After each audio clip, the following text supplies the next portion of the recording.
बिल्कुल इन तरह अॼु उमरकोट के लांबा ग्राउंड में शहीद बेनज़ीर भुट्टो क्रिकेट टूर्नामेंट मुनक़द कयो आहे, जंहिंमें 28 टीमनि हिस्सो वरितो।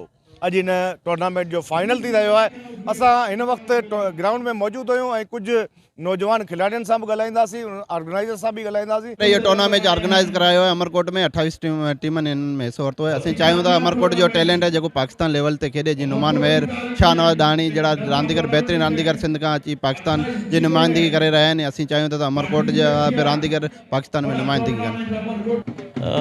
रांदि खेॾण त हिकिड़ो बहितरीन अमल आहे असांजे हिन माहौल मुआशरे खे बहितर करण जे लाइ। जेकॾहिं असांजा ग्राउंड आबाद थी वञनि हलिया, तव्हां सम्झो त असांजे इस्पतालुनि तां लोड घटि थी वेंदो।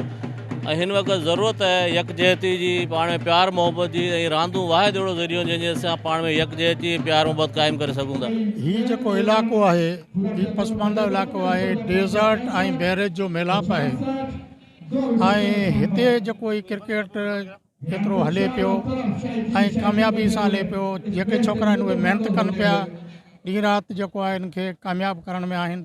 ऐं असांजी इहो ख़्वाहिश आहे त इन्हनि छोकिरनि खे अॻिते जेको आहे वॾियूं टीमूं आहिनि उन्हनि में हिनखे जॻह ॾिनी वञे, ताकी हिन में जेको वधीक शौक़ु पैदा थिए।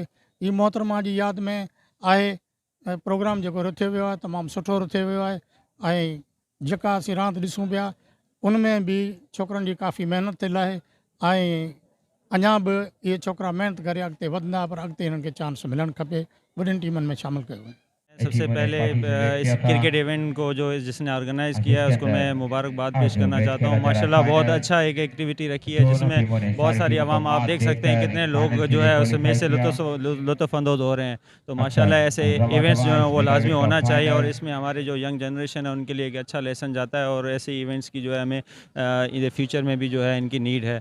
माशाल्लाह आप देख सकते हैं कि टूर्नामेंट जो है, इस टूर्नामेंट में मोर देन 30 टीम्स ने पार्टिसिपेट किया और अपना बहुत अच्छा, सब ने बहुत अच्छा देखा और बहुत सारा जो है क्राउड ने बहुत इसको एंजॉय किया है। और आप देख सकते हैं कि 5000 से प्लस जो है क्राउड हर मैच के अंदर जो है वो क्राउड है, उन्होंने जो आया है और देखा है क्रिकेट। और लोग उमरकोट के जो है इस क्रिकेट को बहुत पसंद करते हैं और माशाल्लाह हम भी जो हमारे जो बड़े लोग हैं उनसे भी हम कहना चाहते हैं कि ऐसे इवेंट्स जो हैं होना लाजमी चाहिए और इससे जो है हमारे लिए फ़ायदेमंद है। और किसी ने बेशक सही कहा है कि अगर ये एक्टिविटीज़ होती रहेंगी तो इसमें जो है वो अपना हेल्थ से बीमारियाँ जो होती हैं स्पेशली वो से बंदा बच सकता है और बहुत सारी जो चीज़ें जो है उनसे जो है बंदा बच सकता है। तो माशाल्लाह बहुत अच्छी एक्टिविटी है।